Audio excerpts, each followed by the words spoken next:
اس نے تمام مشکلات کو خندہ پیشانی سے برداشت کیا، بڑے ہی تحمل اور خوش مزاجی سے مخالفین کو رام کیا۔ پھر تو اس کی چھوٹی بہنوں کے لیے بھی کالج اور یونیورسٹی کے راستے کھل گئے۔ اختر صاحب کو اپنی بچیوں سے شکایت تو کوئی نہیں رہی۔ پھر یہ بھی ہونے لگا کہ وہ اپنی بیٹیوں پر اور ان کی تعلیم پر ناز کرنے لگے، لیکن اس کا اظہار وہ بہت ہی کم کیا کرتے تھے۔ بظاہر تو وہ اب بھی لڑکیوں کی تعلیم کے خلاف ہی تھے۔ بزنس میں ماسٹرز کرنے کے بعد ارم کو اپنے ہی قصبے میں کھلنے والے واحد بینک میں ملازمت مل گئی۔ پھر یہ اس کی اعلیٰ کارکردگی تھی، قسمت تھی، یا والدین کی دعائیں کہ وہ جلدی ترقی کر کے اس بینک کی مینیجر بن گئی۔ ہر بینک مینیجر کو طرح طرح کے خدشات اور خطرات نے گھیر رکھا ہوتا ہے۔ انہی میں سے ایک خطرہ بینک ڈکیتی بھی ہے۔ آج جو ہی اس نے نقاب پوشوں کو بینک میں داخل ہوتے دیکھا تو وہ سمجھ گئی کہ کیا ہونے جا رہا ہے، اور پھر جب ایک نقاب پوش نے اپنی کلاشنکوف کی نال ارم کے سر پر رکھ دی تو واقعی اس کے حواس ساتھ چھوڑنے لگے۔ اسے یوں لگ رہا تھا کہ وہ کھڑی نہیں رہ سکے گی اور گر جائے گی۔ فوراً ہتھیار پھینک دو ورنہ یہ جان سے جائے گی، نقاب پوش نے دھاڑ کر بینک کے گارڈز کو ہدایت کی۔ گارڈز چیشو پنت کا شکار تھے، ہتھیار ان کے ہاتھوں میں تھے، ہدف سامنے، لیکن وہ کوئی کارروائی کیسے کرتے؟ انہوں نے بے بسی سے ارم کی جانب دیکھا۔ وہ بیچاری بھی کیا کہتی؟ چلو ان سے کہو فوراً ہتھیار پھینک دیں۔ نقاب پوش نے اس کے سر پر کلاشنکوف کی نال زور سے ماری۔ پھینک دو، پھینک دو، فوراً پھینک دو، ارم نے ہذیانی انداز میں کہا۔ اس نے دیکھا کہ دوسرا نقاب پوش الارم سسٹم کو ناکارہ بنا کر گارڈ کی طرف بڑھ رہا ہے۔ اس نے تیزی سے بڑھ کر گارڈ سے ہتھیار لیے، کمال پھرتی سے گارڈز کے منہ پر پٹیاں باندھیں، ان کے ہاتھ پشت پر کر کے باندھے اور انہیں دھکیلتا ہوا باتھ روم تک لے گیا۔ سب باہر آ جاؤ، سنا نہیں تم نے؟ سب باہر آ جاؤ۔ کلاشنکوف بردار دھاڑا۔ بینک کا تمام عملہ کاؤنٹر اور سیٹوں کے پیچھے سے نکل آیا۔ ارم ہکا بکا کھڑی تھی۔ اس کی سمجھ میں کچھ نہیں آ رہا تھا کہ کیا ہو رہا ہے اور اسے کیا کرنا چاہیے۔ ذہن معوف ہو کر رہ گیا تھا۔ دوسری جانب سب کچھ بڑی تیز رفتاری سے ہو رہا تھا۔ لمحوں میں الارم سسٹم ناکارہ ہوا، گارڈز غیر مسلح کر کے قید کر دیے گئے اور بینک کا تمام عملہ ایک جگہ جمع کر دیا گیا۔ اچانک بینک کا داخلی دروازہ کھلا اور 2 کھاتے دار داخل ہوئے۔ یہ آس پاس کے دکاندار تھے۔ ان کا معمول تھا کہ روزانہ صبح بینک میں رقم جمع کروایا کرتے تھے۔ بینک میں داخل ہوتے ہی انہیں کسی گڑبڑ کا احساس ہوا، لیکن دیر ہو چکی تھی۔ دوسرا نقاب پوش گویا اڑتا ہوا ان کے سروں پر پہنچا تھا۔ اس نے تیزی سے پستول ان کی کمر سے لگا کر انہیں بے بس کیا۔ پتہ نہیں کہاں سے رسی نکالی، ان کے ہاتھ بھی پشت سے باندھ کر منہ پر ٹیپ لگایا اور دھکا دے کر بینک ہال کے ایک کونے میں لے جا کر گرا دیا۔ خاموشی سے یہیں پڑے رہنا ورنہ تم دونوں تو گئے کام سے۔ تم سب یہاں کھڑے ہوئے کیا کر رہے ہو؟ والیٹ کھولو جلدی، اس نے واپس آ کر کہا۔ عملہ ایک دوسرے کی شکل دیکھ رہا تھا۔ وہ حیران تھے۔ ان کی سمجھ میں بالکل نہیں آ رہا تھا کہ کیا کرنا چاہیے۔ عادل آباد سرحدی علاقے کا پہلا قصبہ تھا۔ یہاں کی زندگی پرسکون تھی۔ جرائم تو یہاں نہ ہونے کے برابر تھے۔ لوگ سالوں سے ساتھ رہ رہے تھے اور ایک دوسرے کے آباء و اجداد سے بھی واقف تھے۔ یہاں کبھی کوئی بینک ہی نہیں تھا، نہ ہی موجودہ عملے کو اس سے قبل کبھی بینک ڈکیتی سے سابقہ پڑا تھا۔ اس افتاد نے سب کو حد درجہ پریشان کر دیا تھا۔ ابے آواز نہیں آئی کیا؟ والیٹ کھولتے ہو یا تمہارے مینیجر کو لڑکا دوں؟ کلاشنکوف بردار دھاڑا۔ عملے میں گویا چابی بھر گئی۔ 2 افراد فوراً تیار ہو گئے۔ چلیے جناب، ہم والیٹ تک لے جاتے ہیں، بینک کے عملے میں سے کسی نے کہا۔ کوئی چالاکی نہیں ورنہ وہ سانپ کی طرح پھنکارا۔ دونوں نقاب پوش اپنی پشت پر بندھے چرمی بیگ کھولنے لگے۔ دونوں بہت چوکنا تھے۔ باری باری انہوں نے بیگ جسم سے علیحدہ کیے۔ کھولے جانے کے بعد مخصوص ساخت کے بیگ کافی بڑے لگ رہے تھے۔ بینک کا تمام عملہ انہیں حیرت اور خوف سے دیکھے جا رہا تھا۔ ارم کی حالت سب سے خستہ تھی۔ اسے تو سانس بھی اٹک اٹک کر آ رہی تھی۔ اچانک کسی کی جیب میں پڑا چائنا موبائل نہایت تیز آواز میں بجنے لگا۔ موبائل کی آواز نے سب کو چونکا دیا۔ نقاب پوش تو اچھل ہی پڑے۔ خدشہ یہ تھا کہ کہیں وہ اضطراری کیفیت میں گولی نہ چلا بیٹھیں۔ اوئے یہ تو میں بھول ہی گیا تھا۔ چلو سب اپنے اپنے موبائل نکالو، چلو، اور سب اس تھیلے میں ہی ڈال دو، جلدی کرو۔ پستول بردار نقاب جو بھاگ بھاگ کے کام کر رہا تھا بولا۔ سب نے چپ چاپ موبائل فون نکالے اور تھیلے میں ڈال دیے۔ جس کی جیب میں پڑا موبائل بج رہا تھا اس کا رنگ خوف سے سفید پڑ گیا تھا۔ موبائل مسلسل کرخت آواز میں ایک بے ہنگم سی دھن بجائے جا رہا تھا۔ پستول بردار نقاب جھنجھلا گیا۔ وہ بڑی تیزی اور کسی حد تک بدحواسی سے سب سے موبائل لیتا ہوا تھیلے میں ڈالتا جا رہا تھا۔ پھر جیسے ہی کپکپاتے ہاتھوں نے بجتا ہوا موبائل نقاب کے حوالے کیا، نقاب نے ایک جھٹکے سے موبائل چھینا اور سامنے والی دیوار پر مار کر پاش پاش کر دیا۔ بینک میں یکدم سکوت چھا گیا۔ گہری خاموشی، غیر یقینی حالات نے سب کا ذہن معوف کر رکھا تھا۔ چلو جلدی کرو، وقت ضائع مت کرو، اور تم پہلے کاؤنٹر صاف کرو، کلاشنکوف بردار نے کہا۔ ایک مرتبہ پھر چابی پھر گئی۔ نہایت سرعت سے اس نے کیش کاؤنٹر کے پیچھے جمپ لگائی۔ بمشکل آدھا پون گھنٹے میں وہ کیش کاؤنٹر اور ترازے صاف کر چکا تھا۔ پھر وہ پستول لہراتا ہوا والیٹ کی جانب بڑھا۔ چابی بردار آگے آگے تھے۔ 2 منٹ بعد وہ بھرا ہوا بیگ گھسیٹتا اور اس کے تسمے لپیٹتا ہوا برآمد ہوا۔ مزید 2 منٹ میں دوسرا بیگ بھر گیا تھا۔ اسی اثنا میں کلاشنکوف بردار تمام افراد کو بینک ہال کے ایک کونے میں لے جا کر زمین پر بٹھا چکا تھا۔ ارم یہاں بھی سب سے آگے اور نشانے پر بٹھائی گئی تھی۔ اس کی آنکھوں سے ٹپ ٹپ آنسو بہہ رہے تھے۔ شاید وہ بہنے والے ان آنسوؤں سے بے خبر تھی۔ شاید سبھی کے جسموں پر لرزہ بھی طاری تھا۔ نوٹوں سے بھرے بیگ تیار تھے۔ تمام عملہ ایک کونے میں دبکا ہوا تھا۔ بینک کا داخلی دروازہ موٹے شیشے کا تھا۔ شیشے پر جگہ جگہ ایسا کاغذ چپکا دیا گیا تھا جو ایک جانب تو دروازے کی زینت میں اضافے کا باعث تھا اور دوسری جانب بینک کے اندر کے منظر کو چھپانے کا سبب۔ اس دروازے سے البتہ بینک کے اندر موجود افراد باہر کا منظر دیکھ سکتے تھے۔ چھوٹے علاقوں میں جگہ کوئی بڑا مسئلہ نہیں ہوا کرتی۔ بینک کی عمارت بھی اگرچہ مین بازار میں تھی لیکن روڈ سے کچھ بلندی پر اور ایک وسیع چبوترے پر تعمیر کی گئی تھی۔ چبوترے کے بعد چند سیڑھیاں اور پھر روڈ۔ شیشے کے پار سے ایک اور صاحب سیڑھیاں چڑھتے اور بینک کی جانب بڑھتے نظر آئے۔ صبح کے وقت باقاعدگی سے بینک آنے والے یہ تیسرے کسٹمر تھے۔ آپ بھی ایک نزدیکی دکاندار تھے اور گزشتہ دن کی تمام تر کمائی صبح دم اپنے بینک اکاؤنٹ میں منتقل کر دینا گویا ان پر فرض تھا۔ اینک لگائے، چھڑی ہاتھ میں لیے، پان منہ میں دبائے چلے آ رہے تھے۔ ان کا معمول یہ بھی تھا کہ چند قدم سے چڑھ کے جیب سے پان کی نقشین ڈبیاں نکالتے، ایک گلوری منہ میں رکھتے، پھر کہیں بینک کے چبوترے پر قدم رنجا فرماتے۔ آج بھی اس معمول میں سرے منہ فرق نہیں آیا۔ وہ آہستہ آہستہ قدم بڑھاتے، تھیلا جھلاتے بینک میں چلے آئے۔ بڑے میاں آ رہے ہیں، پستول بردار نے اپنے ساتھی کو پکارا۔ آ لینے دو، ان کا ہی انتظار تھا، جواب ملا۔ جو ہی وہ بینک میں داخل ہوئے دھر لیے گئے۔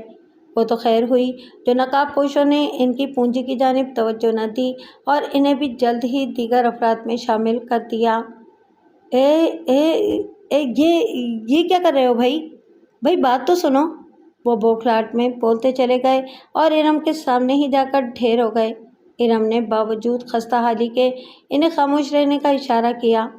عین اسی لمحے گارڈ حضرات جنہیں ہاتھوں پر رسی باندھ کر باتھ روم میں بند کر دیا گیا تھا شاید کسی ترکیب سے اپنے ہاتھ کھولنے میں کامیاب ہو گئے تھے۔ اب وہ باہر آنے کے لیے زور لگا رہے تھے۔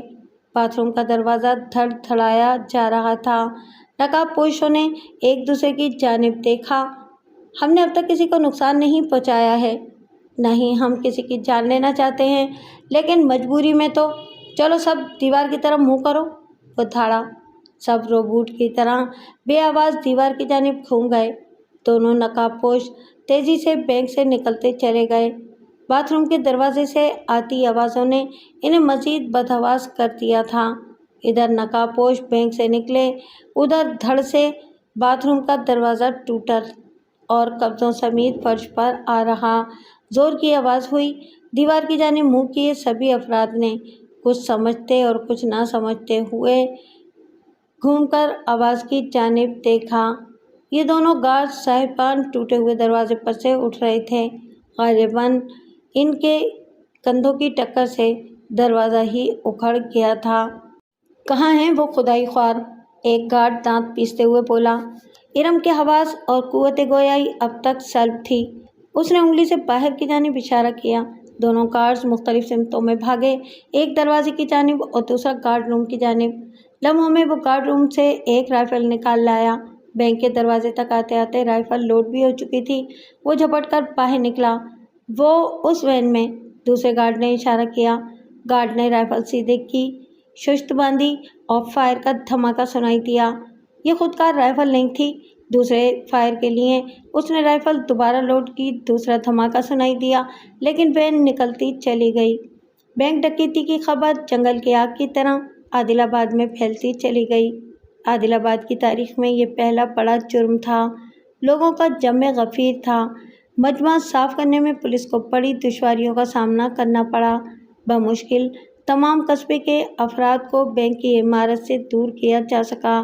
عادل آباد کے پرامن حالات کے باعث یہاں پولیس کی زیادہ نفری نہیں تھی۔ جو بھی تھی، تھانہ منشی اور ایک آدھ کو چھوڑ کے سب کی سب بینک بلا لی گئی تھی۔ انہوں نے بڑی مستعدی اور خوش اسلوبی سے تمام تر انتظام سنبھال لیا تھا۔ غیر متعلقہ افراد نہ صرف بینک سے باہر کر دیے گئے تھے، بلکہ انہیں بینک کے نزدیک بھی کھڑے نہیں ہونے دیا گیا تھا۔ اب ایس ایچ او شبیر بیت کی چھڑی ہاتھ میں لیے ایک ایک کو خشمگی نگاہوں سے گھور رہا تھا۔ بینک مینیجر ارم کسی حد تک سنبھل گئی تھی۔ اس کی خود اعتمادی بھی کسی حد تک بحال ہوئی تھی۔ واردات کوئی بھی ہو، اندر کا آدمی جب تک ملوث نہ ہو نہیں ہو سکتی۔ ایس ایچ او نے قابلیت بگاری۔ ایس ایچ او صاحب، اب 10 مرتبہ یہ کلیہ ہمیں سنا چکے ہیں۔ اگر ہم میں سے کوئی مجرم ہے تو اسے ثابت کیجیے اور مجرم کو ہتھکڑیاں لگائیں۔ ارم نے تنگ آ کر کہا۔ جی ہاں، بیگم ناہید نے بھی جرأت کا مظاہرہ کیا۔ آپ مجرم تو پکڑ نہیں رہے ہیں، جس بینک میں ڈاکہ پڑا ہے اسی کے عملے کو ہراساں کر رہے ہیں۔ بیگم ناہید بینک میں ڈپازٹ انچارج کی اہم سیٹ پر فائز تھیں اور اچھی عمر کی خاتون تھیں۔ ان کے 4 بیٹے تھے اور چاروں اہم عہدوں پر فائز تھے۔ ایس ایچ او ان کی جانب گھوما اور گھورتے ہوئے بولا، مجھے کام سکھانے کی کوشش نہ کریں، سیدھے سیدھے بتائیں آپ کو کس پر شک ہے؟ شبیر صاحب، ہم سب آپ کو بتا چکے ہیں کہ ہمیں کسی پر شک نہیں، نہ ہی ہم یہ اندازہ کر سکے ہیں کہ ڈاکو کون تھے، اور آپ نے اب تک ایف آئی آر بھی نہیں کاٹی۔ ارم پھر بولی۔ وہ محسوس کر رہی تھی کہ ان نازک حالات میں خود کو، عملے کو اور بینک کی ساکھ کو بچانے کی ذمہ داری اسی کی ہے۔ میں یہی سوچ رہا ہوں کہ ایف آئی آر میں کس کس کا نام ہوگا۔ ایس ایچ او معنی خیز انداز میں مسکرایا۔ کسی کا بھی نہیں۔ مدعی بینک مینیجر ہوگا اور نامعلوم افراد کے خلاف ہوگی یہ ایف آئی آر۔ ارم بھی ترکی بترکی پر اتر آئی تھی۔ یہ تو آپ کہہ رہی ہیں نا محترمہ۔ پھر وہ چلتا ہوا دونوں گارڈز تک پہنچا۔ بینک کے عملے کو ہال میں موجود کرسیوں پر بٹھا دیا گیا تھا۔ آس پاس تھانے کے اہلکار تعینات تھے۔ ایس ایچ او شبیر کا رویہ شروع ہی سے جارحانہ تھا، خاص کر بینک گارڈ سے وہ بہت برے طریقے سے پیش آ رہا تھا۔ اس نے انہیں کرسیوں پر بھی بیٹھنے نہیں دیا تھا۔ وہ دونوں نزدیکی اکڑوں بیٹھے ہوئے تھے۔ شبیر چلتا ہوا ان کے پاس پہنچا، ایک گارڈ کو زوردار لات ماری، وہ بیچارہ چلاتا ہوا ایک جانب گرا، دوسرے کو زور سے چھڑی رسید کی، وہ بھی بلبلانے لگا۔ ایس ایچ او شبیر دھاڑا، بتاؤ کون تھے وہ؟ ارم میں نہ جانے کہاں سے طاقت آ گئی۔ وہ کرسی کو دھکا مار کر تیزی سے کھڑی ہوئی۔ یہ کیا کر رہے ہیں آپ؟ آپ کو کس نے حق دیا ہے ان پر ہاتھ اٹھانے کا؟ وہ چیخی۔ کیا مطلب ہے تمہارا؟ تم جانتی ہو تم سرکاری کام میں مداخلت کر رہی ہو؟ ایس ایچ او آپ سے تم پر اتر آیا۔ اس کا رویہ مزید جارحانہ ہو گیا تھا۔ ایس ایچ او کو غصے میں دیکھ کر بینک کے عملے کے چہرے پر ہوائیاں اڑنے لگیں، لیکن ارم شعلہ جوالا بن چکی تھی۔ وہ تیزی سے چلتی ہوئی نزدیکی میز تک گئی، وہاں رکھا فون اٹھایا اور نمبر دبانا شروع کر دیے۔ جلد ہی مطلوبہ نمبر پر رابطہ ہو گیا۔ ہیلو، السلام علیکم۔ جی میں عادل آباد برانچ سے مینیجر ارم بول رہی ہوں، سر سے بات کرنی ہے۔ اوکے، میں ہولڈ پر ہوں۔ جی سر۔ جی سر، السلام علیکم۔ نہیں سر، ابھی کچھ پتہ نہیں چلا۔ جی سر، ایک پرابلم ہو رہی ہے۔ جی ہاں، یہ یہاں کے SHO صاحب ہیں، یہ مجرموں کا پیچھا کرنے کے بجائے یہاں بینک میں موجود ہیں اور عملے کو ہراساں کر رہے ہیں۔ یہ بینک گارڈز کے ساتھ مار پیٹ کر رہے ہیں۔ جی سر، جی، ہم چاہتے ہیں کہ سب عملے کی ضمانت قبل از گرفتاری کے کاغذات تیار ہو جائیں کیونکہ ان کی نیت ٹھیک نہیں لگتی۔ Okay sir, thank you sir. SHO اور بینک کے تمام عملے سمیت ہر فرد بغور یہ یک طرفہ گفتگو سن رہا تھا اور اپنے اپنے طور پر نتائج نکال رہا تھا۔ ارم پروکار انداز میں گھومی، اس کا اعتماد بحال نظر آ رہا تھا۔ اس نے سب سے پہلے SHO کو مخاطب کیا، شبیر صاحب، بینک کا عملہ، انشورنس کا عملہ اور بینک کے اٹارنی روانہ ہو چکے ہیں۔ کچھ ہی دیر میں وہ سب یہاں ہوں گے۔ اب آپ سے بینک کا وکیل ہی بات کرے گا۔ ہمیں کسی بھی قسم کی گفتگو سے روک دیا گیا ہے کیونکہ یہ بینک کی ساکھ کا بھی مسئلہ ہے۔ پھر وہ گارڈز کی طرف متوجہ ہوئی۔ آپ دونوں گارڈ روم میں جائیں، آپ کی سیکورٹی کمپنی کے مالک کرنل صاحب خود یہاں آ رہے ہیں، ضروری عملے کے ساتھ، وہ خود ہی ان سے بات کر لیں گے۔ آپ سب اپنی اپنی سیٹوں پر جائیں۔ ارم نے سبھی کو ہدایات دے ڈالی اور خود گھوم کر اپنے چیمبر کی جانب چلی گئی۔ سبھی نے اطمینان کا سانس لیا اور کھڑے ہونے لگے۔ ارم، کیا میں اپنے بیٹے سے بات کروں؟ مسز نائک نے پوچھا۔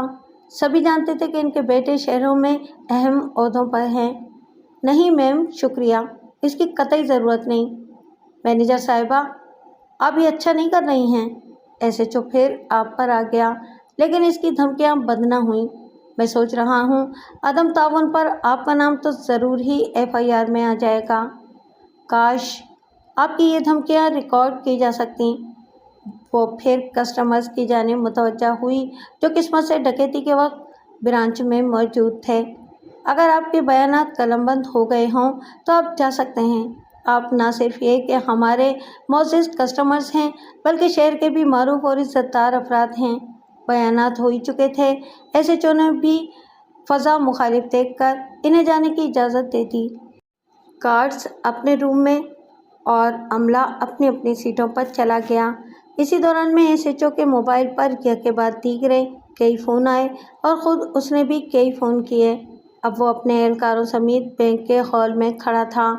چونکہ عملے کے موبائل تو ڈکیت لے جا ہی چکے تھے، لہٰذا سب افراد لینڈ لائن کے ذریعے ہی ادھر ادھر رابطے کر رہے تھے۔ SHO نے انہیں روک دیا۔ اس کا رویہ نرم تھا۔ پھر وہ لمبے لمبے ٹک بھرتا ہوا مینیجر کے کمرے کی جانب بڑھا۔ ارم اپنی مخصوص گھومنے والی کرسی پر بیٹھی تھی اور اس کا رخ دیوار کی جانب تھا۔ شبیر کچھ دیر کھڑا رہا، پھر اس نے کھنکار کر اپنی موجودگی کا احساس دلایا۔ ارم چونکی، اس نے کرسی گھمائی، اس کی آنکھوں میں آنسو تھے۔ SHO شبیر گڑبڑا گیا۔ ڈبڈبائی ہوئی آنکھوں نے اسے بھی متاثر کیا۔ فرمائیے، ارم اپنے چہرے پر ہاتھ پھیرتے ہوئے بولی۔ SHO بے تکلفی سے سامنے موجود کرسی پر بیٹھ گیا، پھر کسی قدر توقف کے بعد بولا۔ وہ شاید بولنے سے پہلے تول رہا تھا۔ دیکھیے مس ارم، واردات تو ہوئی ہے اور عادل آباد کے لیے یہ بڑی واردات ہے۔ اس سے جہاں آپ کے بینک کی ساکھ متاثر ہو سکتی ہے، وہیں میری کارکردگی بھی زیر بحث آئے گی۔ ہمیں مل جل کر کام کرنا ہوگا۔ شبیر صاحب، ہم میں سے کس نے تعاون سے انکار کیا ہے؟ ارم نے کہا۔ ٹھیک ہے، اب مجھے ذرا تفتیش کرنے دیں۔ آپ جانتی ہیں کہ شہروں میں بینک ڈکیتیوں کی وارداتیں عام ہیں۔ وہاں سے جو خبریں آتی ہیں ان کے مطابق کتنی ہی بینک ڈکیتیوں میں گارڈز ملوث پائے گئے ہیں۔ کیا میں غلط کہہ رہا ہوں؟ ارم نے سر پکڑ لیا۔ شبیر صاحب، آپ سے خدا سمجھے گا، یقیناً ایسا ہے۔ بینک ڈکیتیوں میں سیکورٹی کمپنیوں کے گارڈ شامل تھے، لیکن آپ یہ تو دیکھیں کہ وہ بڑے شہروں کی باتیں ہیں۔ وہاں بندہ بندے کو نہیں جانتا، مینیجر گارڈ کو نہیں جانتا، گارڈ مینیجر کو نہیں جانتا اور تھانے دار کو بھی کوئی نہیں جانتا۔ اب بتائیے، کیا یہاں بھی ایسا ہی ہے؟ میں مانتا ہوں یہاں ایسا نہیں، لیکن SHO کہنے لگا، لیکن کچھ نہیں۔ آپ درست خطوط پر تفتیش کریں۔ یہ چھوٹا علاقہ ہے۔ ہم، آپ اور یہ گارڈ اگرچہ الگ الگ اداروں میں کام کر رہے ہیں، لیکن ہم سب یہیں کے ہیں۔ ہم ایک دوسرے سے ہی نہیں، ایک دوسرے کے باپ دادا کے بھی حالات سے واقف ہیں۔ نہ میں آپ کو کام سے روک رہی ہوں اور نہ ہی شک کرنے سے، لیکن ذرا ڈھنگ سے۔ ٹھیک ہے، اب ذرا ان دونوں کو بلوائیے۔ شبیر نے کہا اور اپنے ایک اہلکار کو اشارے سے اندر ہی بلوا لیا۔ وہ ایک رجسٹر اٹھائے وہاں آ گیا۔ ارم نے بیل بجائی اور دونوں گارڈز کو بلوایا۔ تمہارا اسلحہ کہاں ہے؟ ایس ایچ او نے سوال کیا۔ جناب، کمپنی سے جو اسلحہ ملا تھا وہ تو ڈاکو اپنے ساتھ لے گئے۔ اچھا، پھر تم نے فائر کیسے کیے تھے؟ شبیر نے فائر کرنے والے گارڈ سے سوال کیا۔ خود وہ ہمارا ذاتی رائفل ہے۔ تم جانتا ہے ہم فوج سے ریٹائرڈ ہیں۔ ہم نے ریٹائرمنٹ کے بعد ایک رائفل خریدا تھا، اصل جرمن۔ اس کا لائسنس ہے ہمارا پاس۔ تم نے ذاتی رائفل بینک میں کیوں رکھی ہے؟ اس کا بھی اجازت ہے ہمارے پاس صاحب۔ ہم غریب لوگ ہیں، فوج میں رہنے سے اسلحے کا شوق تھا، وہ پورا کیا۔ اب رائفل گھر پر کیا کرے گا؟ ادھر بینک میں لے آیا اور دیکھو کام آیا نا، گارڈ نے بیان دیا۔ ساتھ کھڑا پولیس اہلکار لکھتا جا رہا تھا۔ شبیر نے سوالیہ نگاہوں سے ارم کو دیکھا۔ یہ درست کہہ رہا ہے، اس حوالے سے ضروری دستاویزات اس کی کمپنی اور بینک میں بھی موجود ہیں۔ میں ڈی وی آر دیکھنا چاہتا ہوں، ایس ایچ او نے کہا۔ سر وہ تو ڈکیت پہلے ہی لے گئے، دوسرے گارڈ نے کہا۔ حیرت انگیز، انہی باتوں سے میرا شک یقین میں بدلتا ہے کہ کوئی اندر کا آدمی ضرور ملا ہوا ہے۔ صرف 2 ڈاکو آگے آتے ہیں، گارڈز کو غیر فعال کرتے ہیں۔ ایک ڈاکو عملے کو کور کرتا ہے اور دوسرا حملے میں نہ صرف یہ کہ الارم سسٹم کو ناکارہ کر دیتا ہے بلکہ ڈی وی آر بھی اٹھا لیتا ہے۔ مینیجر صاحبہ کے پاس اسپیشل سیکورٹی الارم ہے لیکن وہ ایکٹیویٹ نہیں ہے۔ واہ، کیا حلوہ تیار کیا ہے، اس نے بے ساختہ ہنستے ہوئے کہا۔ اس کے انداز پر ارم کے ماتھے پر پسینے کی ننھی ننھی بوندیں نمودار ہونے لگیں۔ فراست علی خان کانٹے دار جھاڑیوں کے درمیان سے راستہ بناتا ہوا گزرتا چلا جا رہا تھا۔ یہ سفر اسے اکیلے ہی طے کرنا تھا۔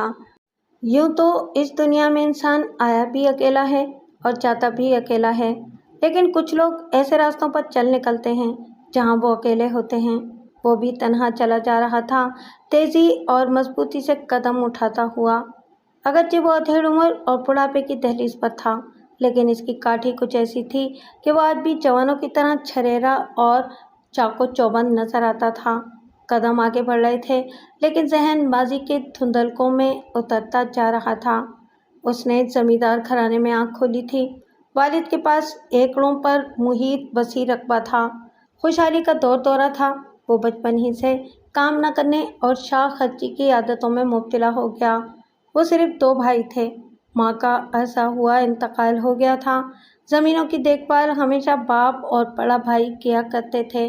یہ لاڈ پیار اور ناز و نعم میں پلتا رہا اور بگڑتا گیا۔ باپ اور بھائی بہت نیک خصلت اور محنتی انسان تھے۔ وہ خود کو زمیندار نہیں کسان کہتے اور کہلواتے تھے۔ محنت کرنے میں آر نہیں سمجھتے تھے۔ فراست نے والد کے انتقال سے بھی کوئی سبق نہ سیکھا۔ والد نے اپنی زندگی ہی میں ترکہ شرعی اصولوں کے تحت تقسیم کر دیا تھا۔ اچھی بھلی جائیداد تھی، لیکن جائیداد کتنی ہی بڑی کیوں نہ ہو، بیرا روی کے آگے نہیں ٹھہر سکتی۔ فراست نے تو پھر 10 برس نکالے۔ 10 برسوں میں تمام جائیداد ختم ہو گئی۔ دونوں بھائی اپنی آبائی حویلی میں ساتھ رہا کرتے تھے۔ بڑا بھائی فرمان علی خان باپ کے بعد حویلی کا مالک تھا، لیکن وہ ہمیشہ کہا کرتا تھا کہ حویلی اماں کی اور فراست کی ہے، ہم تو بس ان کے ساتھ رہتے ہیں۔ فراست نے شادی نہیں کی تھی، عیاشیوں سے فرصت ہوئی تو شادی کرتا۔ بڑے بھائی نے بھی کبھی کسی بات پر نہیں روکا ٹوکا، ہمیشہ لاڈ اور ناز برداریوں میں لگا رہا۔ فراست درست طور پر ایک بگڑا نواب تھا۔ جب تمام تر جائیداد لٹ گئی تو بڑے بھائی نے ایک خطیر ماہانہ وظیفہ باندھ دیا۔ بڑے بھائی نے زمینداری کے ساتھ ساتھ فارمنگ اور تعمیرات کا کام بھی شروع کر دیا تھا، اور یہ تمام تر کام جدید خطوط پر کیے جا رہے تھے۔ اس کی صرف ایک ہی اولاد تھی، صارم علی خان۔ صارم بہت ہی باصلاحیت نوجوان تھا، باہر ملک سے پڑھ کر آیا تھا، کام کاج اور کاروبار میں باپ کا دست و بازو تھا۔ ابھی صارم کی زمینداری، لائیو اسٹاک فارمنگ اور تعمیرات کے کاموں پر گرفت مضبوط بھی نہ ہوئی تھی کہ اس کے والد اور فراست کے بڑے بھائی کا بھی انتقال ہو گیا۔ بڑے بھائی کے انتقال کے بعد صارم نے چچا کا مقرر کردہ وظیفہ کبھی نہ روکا، ہر مہینے کی پہلی تاریخ کو لفافہ اسے باقاعدگی سے مل جاتا تھا۔ فراست کی بھابھی اور سالم کی والدہ کو اعتراض تو دور کی بات، ان معاملات سے دور کا واسطہ بھی نہ تھا۔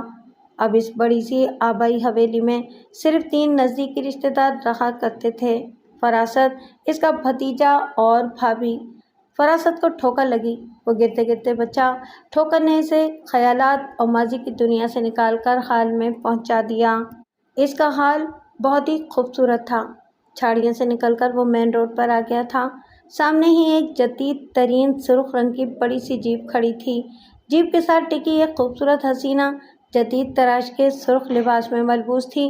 گاڑی اور لباس کے آتشی رنگوں کے امتزاج نے اسے شعلہ جوالہ بنا دیا تھا۔ فراست کو دیکھتے ہی اس نے نعرہ لگایا اور دیوانہ وار دوڑتی ہوئی اس سے لپٹ گئی۔ کیا رہا؟ کامیابی۔ فراست کبھی کوئی کام ادھورا نہیں چھوڑتا۔ چلو گاڑی میں بیٹھو۔ دونوں تیزی سے گاڑی تک آئے۔ لڑکی ڈرائیونگ سیٹ پر بیٹھی اور گاڑی کا رخ عادل آباد کی مخالف سمت شہر کی جانب ہو گیا۔ کوئی پرابلم؟ گاڑی چلاتے ہوئے لڑکی نے سوال کیا۔ کہا نہ، کچھ بھی نہیں، سب کچھ پلان کے عین مطابق۔ واؤ، اب تو تم کروڑوں کے مالک ہو۔ ہاں جان، اور تم بھی۔ کیا تم مجھے تھوڑا سا آرام کرنے کا موقع دو گی؟ فراست کی ایک کمزوری یہ بھی تھی کہ وہ جلد تھک جاتا تھا۔ کسی بھی جسمانی یا ذہنی کام کے بعد وہ 10-15 منٹ بعد آنکھیں بند کر کے ہلکی نیند میں چلا جاتا تھا۔ اگر ایسا نہ ہو تو اس کے اعصاب چٹکنے لگتے اور سر میں درد ہونے لگتا تھا۔ اوہ یس یس، آئی انڈرسٹینڈ، اس نے کہا۔ میں ایسے ہی مواقع کے لیے ایک خاص دوا لائی ہوں، لو یہ گولیاں کھا لو اور ڈرنک پی لو۔ فراست نے گولیاں نکل کر لمبے لمبے گھونٹ لیے اور سر سیٹ کی پشت سے ٹکا دیا۔ گاڑی کی آرام دہ سیٹ اور اے سی کی ٹھنڈک نے ماحول کو خوابناک سا بنا دیا تھا۔ ٹینٹڈ گلاسز کی وجہ سے روشنی بھی تیز نہیں تھی۔ فراست نے آنکھیں بند کر لیں۔ بارش بہت شدید تھی اور اچانک ہی شروع ہوئی تھی۔ وہ کچھ دوستوں کو تلاش کرنے کے بعد مدہوشی کے عالم میں ہی نکل آیا تھا۔ وہ بہت جیت چکا تھا اور بہت پی بھی چکا تھا۔ اب وہ اپنے گھر عادل آباد جانا چاہتا تھا۔ صاحب خانہ نے اسے دبے لفظوں میں وہیں ٹھہرنے کی پیشکش کی، لیکن فراست کا معمول تھا کہ 1.5-2 گھنٹے کی ڈرائیو کو ترجیح دیتا تھا۔ نزدیکی شہر سے عادل آباد کا فاصلہ اتنا ہی دیر میں طے ہوتا تھا۔ رات کافی بھیگ چکی تھی اور شدید بارش نے سب کو بھگو دیا تھا۔ فراست کے لیے یہ باتیں اہم نہیں تھیں۔ وہ رات کو سفر کا عادی تھا اور بارش تو اسے بچپن ہی سے پسند تھی۔ وہ اپنے دوست کے گھر سے نکل کر آہستہ آہستہ گاڑی چلاتا ہوا آگے بڑھ رہا تھا۔ سڑکیں سنسان تھیں۔ یہ شہر کا مہنگا ترین علاقہ تھا۔ یہاں تو دن میں بھی ٹریفک کم ہی ہوا کرتا تھا۔ جو ہی فراست ایک سگنل پر رکا، ایک موٹر سائیکل قریب آ کر رک گئی۔ فراست نے کوئی توجہ نہ دی۔ وہ ایسی باتوں سے عموماً بے خبر ہی گاڑی چلایا کرتا تھا۔ اس وقت تو وہ ویسے بھی بہت موج میں تھا۔ اسے تو اس وقت ہوش آیا جب ڈرائیونگ سائٹ کا دروازہ کھول کر گاڑی کا انجن بند کر دیا گیا۔ چلو ساری نقدی اور موبائل نکالو، خوفناک لہجے میں کہا گیا۔ فراست کون سا حواسوں میں تھا، اس کی سمجھ میں ہی نہیں آیا کہ کیا ہو رہا ہے۔ جی کا بچہ، آواز نہیں آ رہی کیا؟ نکالتا ہے یا ماروں فائر؟ اب فراست کو پستول کی نال نظر آئی اور سمجھ میں بھی آیا کہ اس کے ساتھ کیا ہو رہا ہے، لیکن کچھ کرنے کی صلاحیت یکسر مفقود ہو گئی۔ گاڑی کا دروازہ کھلا ہوا تھا۔ موٹر سائیکل ساتھ کھڑی تھی اور اس پر 2 سوار موجود تھے۔ موٹر سائیکل پر سوار دوسرا شخص نیچے اترا۔ یہ ایسے نہیں مانے گا، اس نے کہا۔ فراست کو کالر سے پکڑ کر جو زوردار جھٹکا دیا تو فراست چاروں شانے منہ کے بل سڑک پر تھا۔ بارش زور و شور سے جاری تھی۔ نہ زیادہ دور تک کچھ سنائی دے رہا تھا نہ سجھائی۔ گاڑی کی ہیڈ لائٹس روشن تھیں۔ ہیڈ لائٹس کی روشنی میں آسمان سے چھاجوں برستا پانی ایک خاص منظر پیش کر رہا تھا۔ فراست کو سڑک پر گرا کر لٹیرا اسے چھاپ بیٹھا۔ لمحوں میں پرس، موبائل، گھڑی وغیرہ سب سے محروم کر دیا۔ چل کھڑا ہو، بیٹھ گاڑی میں۔ فراست لشتم پشتم گاڑی میں بیٹھا۔ سیدھا نکل لے، مڑ کر مت دیکھنا۔ لٹیروں نے خود بھاگنے کے بجائے فراست کو توڑا دیا، لیکن فراست کا تو ذہنی موقف تھا۔ وہ شاید سمجھ ہی نہیں پایا، خاموشی سے بیٹھا رہا۔ اچانک پستول کا بھاری دستہ